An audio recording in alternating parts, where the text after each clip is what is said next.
Paris, November 27, 1895. Inside the Swedish-Norwegian Club, a small group of diplomats and professionals gathered around a quiet gentleman, Alfred Nobel. Few in the room understood that the piece of paper he was about to sign would change the destiny of science, literature, and even global peace. That night, Nobel picked up a pen and wrote a new future for humanity.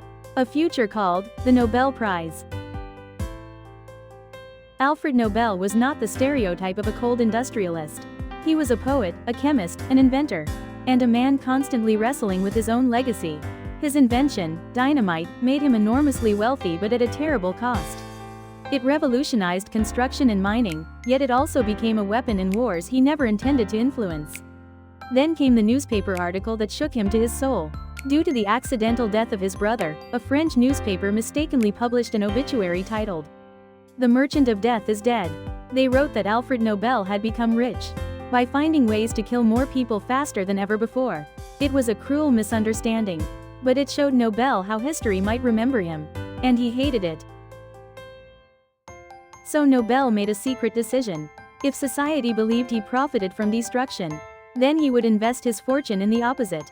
The advancement of humanity. No advisors, no family members, no governments were consulted. He wrote his will alone, in deep secrecy, with a radical and unprecedented idea. The whole of my remaining fortune shall be used to create prizes for those who have conferred the greatest benefit to humankind.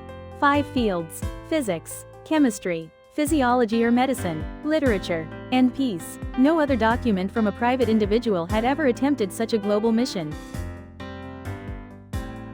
That evening at the Swedish-Norwegian Club in Paris, Nobel gathered only 4 witnesses. No one knew what the document contained. No one knew that Nobel was about to donate the vast majority of his enormous wealth. Then Nobel, in his calm but determined voice, instructed, "Gentlemen, I will now sign my will." The witnesses were stunned. Some later said Nobel appeared almost relieved, as if he was finally correcting the direction of his life. With each stroke of his pen, Alfred Nobel transformed private wealth into a public legacy. A legacy that would outlive every kingdom, government, and empire of his era. When Nobel died the following year, chaos followed.